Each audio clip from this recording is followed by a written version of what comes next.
The lunch rush at the Silver Oak was a controlled chaos Elena Cruz navigated with the grace of a dancer. At 24, she balanced heavy trays of crystal glassware and steaming plates while mentally reciting flashcards for her evening law school classes. Her dark hair was pulled into a tight bun, and her crisp white shirt, despite the long shift, remained spotless. In the brief lull between orders, she leaned against the counter, catching her breath. Daniel, her coworker and the quiet backbone of the waitstaff, slid a glass of water her way. "You're a machine, Elena," he said, his voice low but warm. She smiled faintly, brushing off the compliment. "Just trying to keep the lights on," she replied, tucking a stray hair behind her ear. Her eyes, sharp and steady, betrayed a strength that didn't bend, no matter how many trays she carried or how many late-night study sessions she endured. Outside, a sleek black Bentley purred to a stop in front of the restaurant. Victor Hale stepped out, his tailored suit catching the midday sun. At 42, he wore his wealth like a crown, his broad shoulders and sharp jawline commanding attention. His chauffeur, a wiry man named Greg, fumbled with the door, and Victor's voice cut through the air like a blade. "Don't just stand there, Greg. Open it properly next time, or you're walking home." His three companions, men in equally expensive suits, laughed, their voices dripping with the smugness of those who never heard the word no. Victor's eyes scanned the restaurant's glass facade, already plotting his next performance. He thrived on bending people to his will, especially those he deemed beneath him, and today, the Silver Oak was his stage. Inside, the restaurant buzzed with the clink of glasses and the low hum of business deals being struck over seared scallops and vintage wine. The Silver Oak was a haven for the city's elite, its polished wood floors and velvet curtains exuding understated luxury. Elena moved between tables, her steps quick but deliberate, delivering plates with a polite smile that never wavered. Behind the bar, Mr. Keller, the manager, fidgeted with a stack of menus, his eyes darting nervously toward the door. "VIPs today," he muttered to no one in particular, his voice tight. Elena caught Daniel's eye, and he gave her a subtle nod as if to say, "Here we go." She straightened her apron, ready for whatever walked through the door. The glass doors swung open, and Victor Hale strode in, his entourage trailing like shadows. Conversations dipped as heads turned, drawn to his loud laugh and the way he clapped his hands, demanding the room's attention. "Keller," he barked, not bothering to lower his voice. "Your best table now." Mr. Keller scurried over, his face a mix of forced smiles and barely concealed panic. "Of course, Mr. Hale, right this way," he said, gesturing toward a prime spot by the window. Elena, assigned to their table, approached with her notepad, her expression calm but her grip on the pen tight.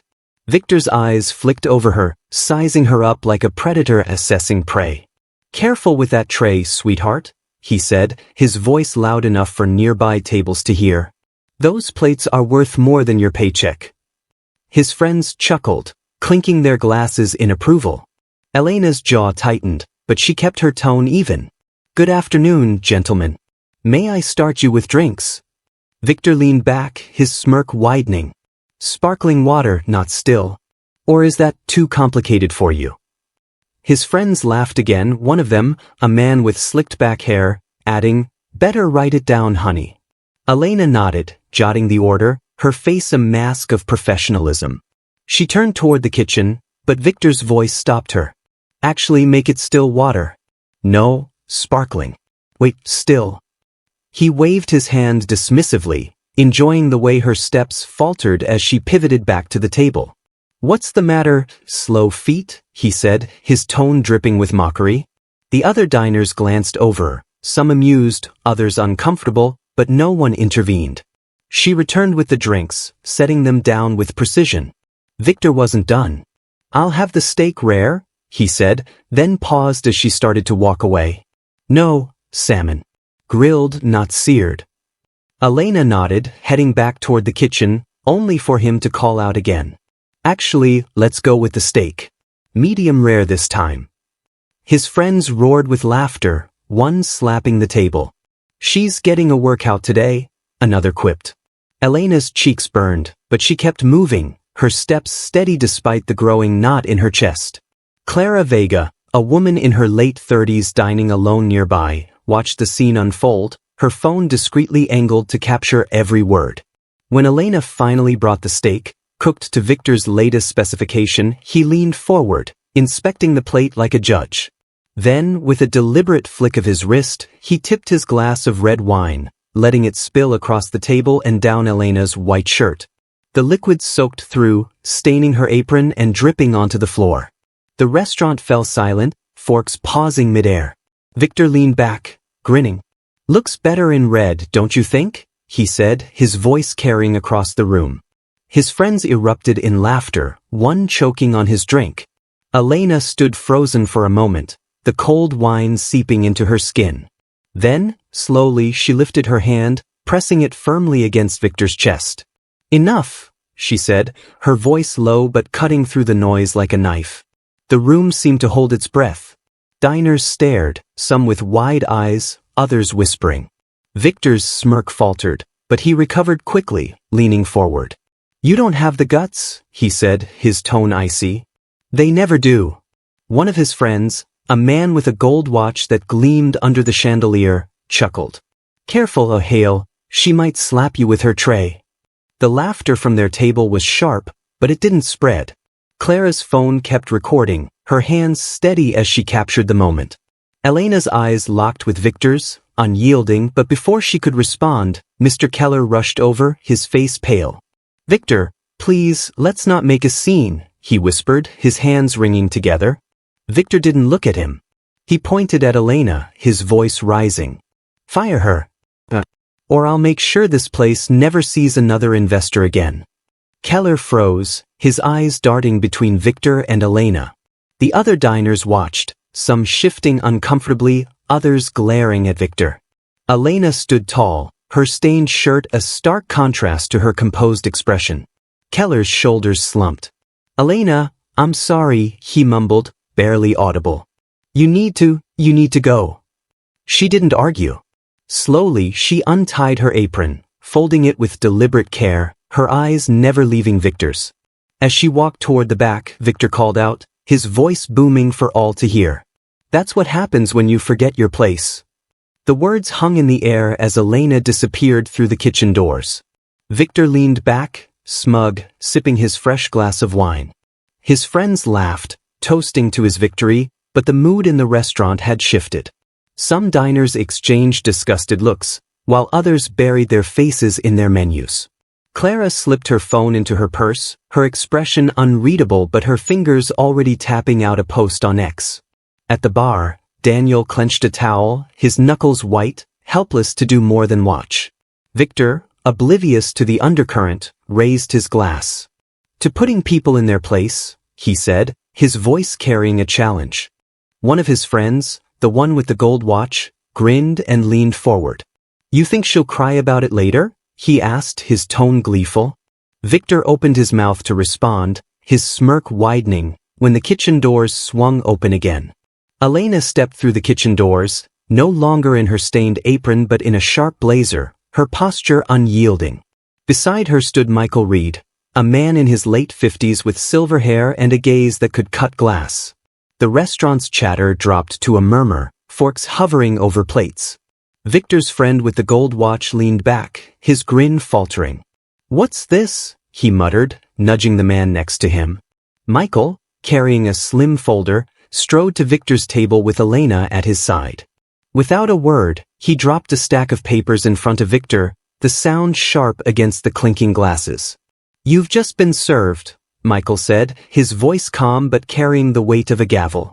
"Wrongful termination, workplace harassment, public humiliation, the works." Victor's laugh was loud, forced, cutting through the tension. "This is a joke, right?" he said, glancing at his friends for support. They shifted in their seats, their earlier bravado fading. Elena stood silent, her eyes locked on Victor, steady and unflinching. The other diners leaned closer, some whispering, others craning their necks to see. Clara Vega, still at her table, slipped her phone out again, her fingers poised to record. Victor flipped through the papers, his smirk twisting into a scowl. "You think you can touch me with this?" he said, tossing the documents back onto the table. She's a waitress. I'm Victor Hale. Michael didn't blink. And I'm the man who's going to make you regret today, he replied, his tone even but laced with steel.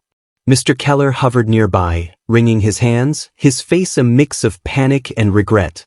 Mr. Hale, perhaps we can discuss this privately, he stammered, his eyes darting to Elena.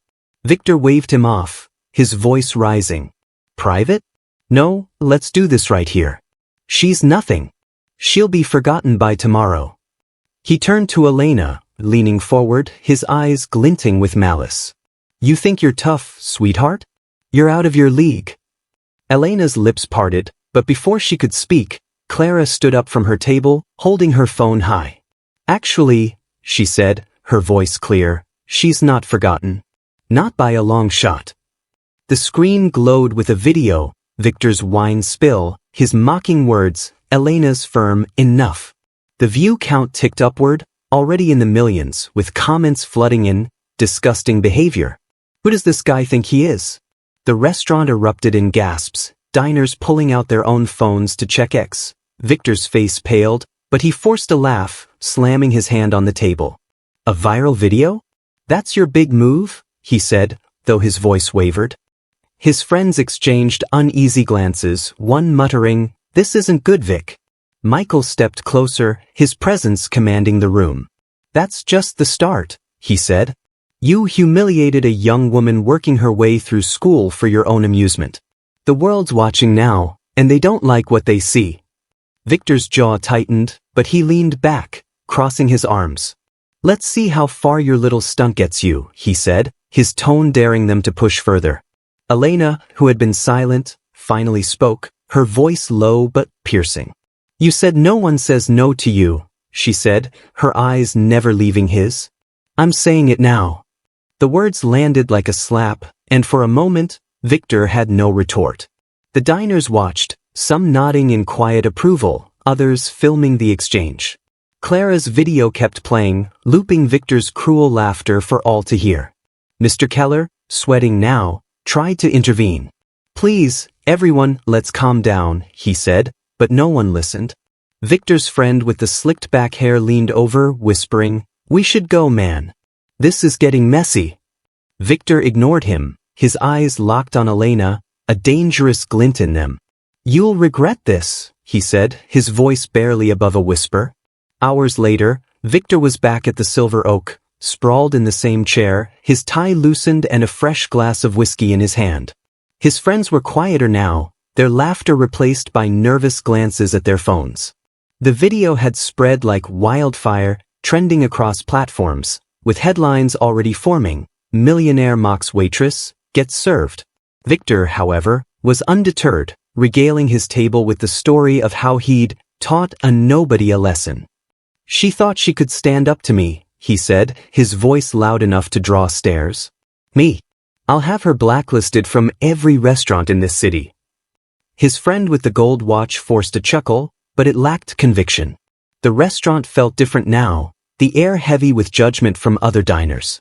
Outside, the city lights gleamed against the night sky, but inside, the tension was palpable. Daniel, still behind the bar, polished glasses with more force than necessary, his eyes flicking toward Victor's table.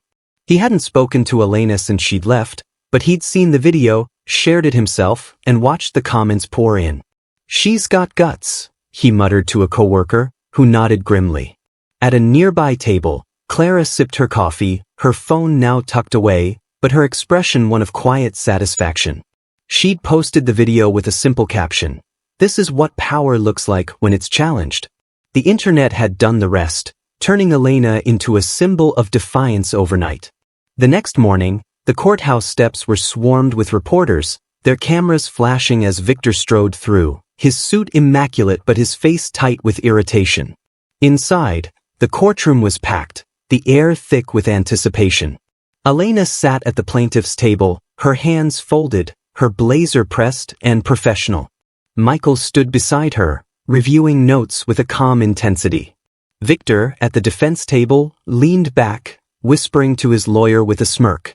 "This is ridiculous," he said, loud enough for the room to hear. "She's just a waitress." Michael didn't look up, but his voice carried across the room.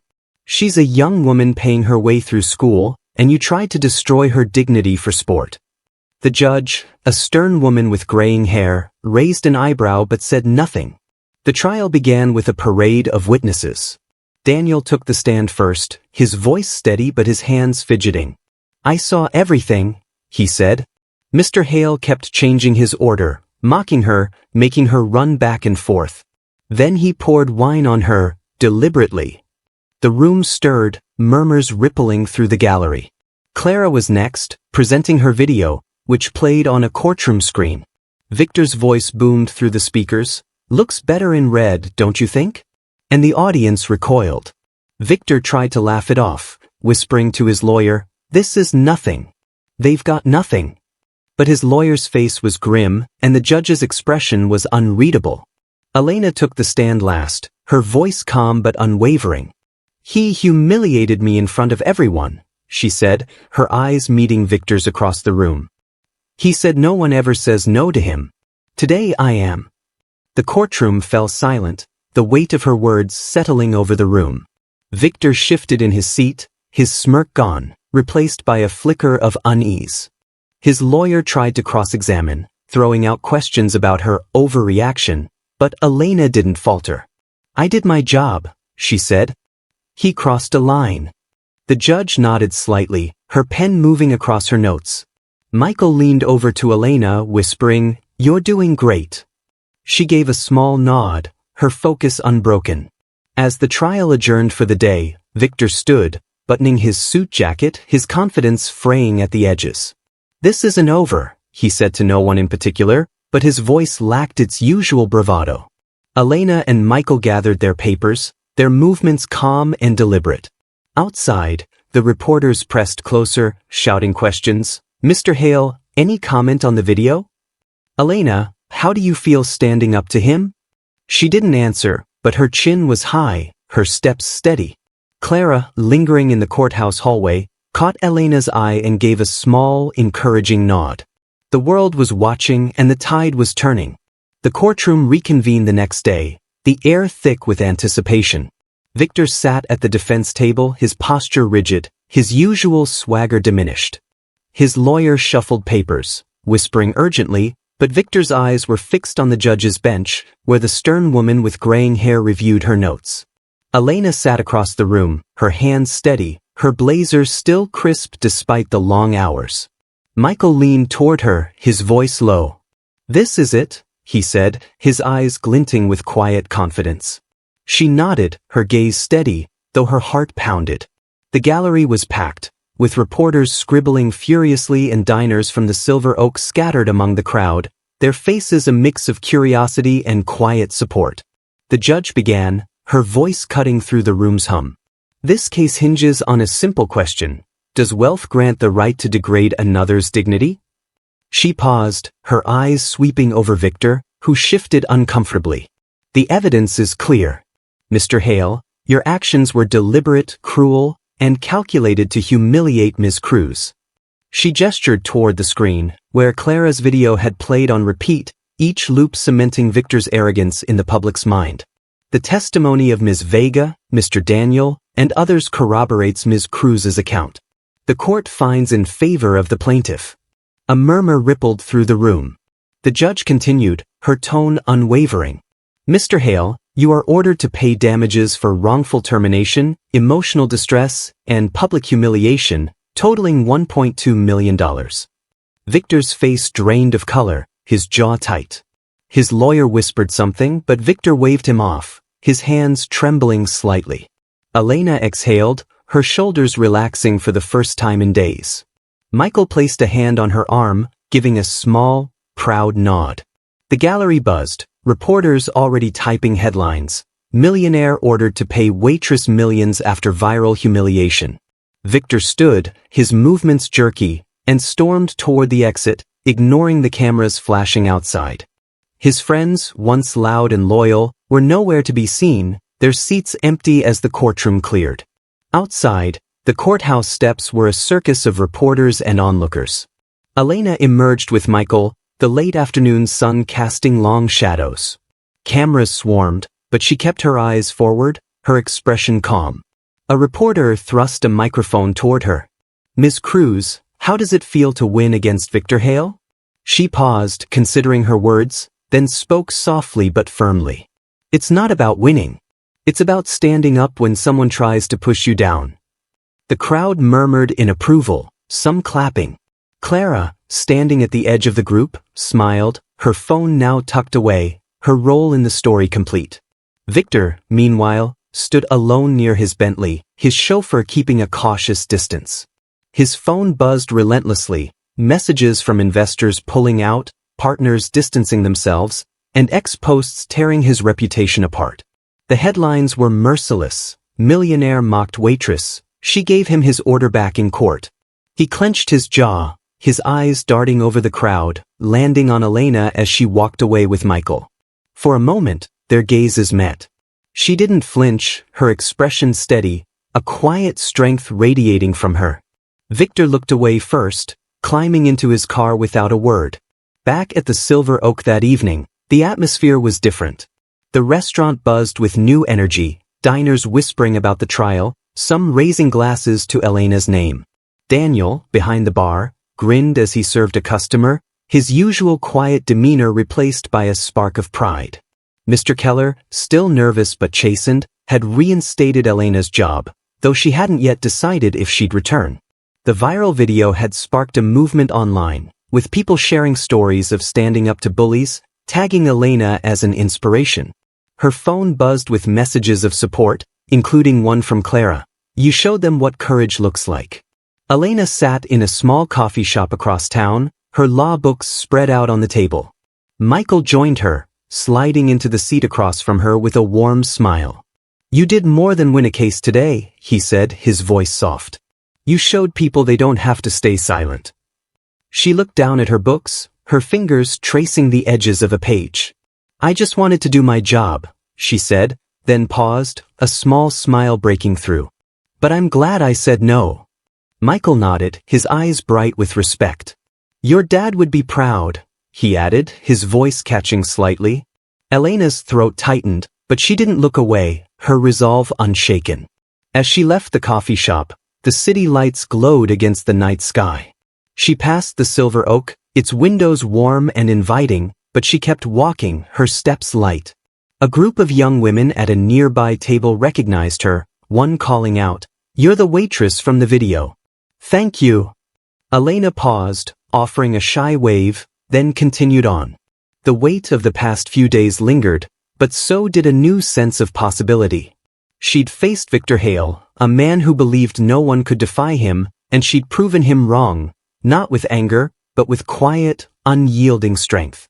The final scene unfolded outside the courthouse, days later, as Elena walked down the steps alone. Victor's Bentley idled nearby, its engine a low hum. He stepped out, his suit less pristine now, his face lined with the strain of a shattered reputation. He caught sight of her and hesitated, then approached, his hands shoved in his pockets. The arrogance was gone, replaced by something raw, almost human. "You got what you wanted," he said, his voice low, lacking its usual bite. Elena stopped, meeting his gaze.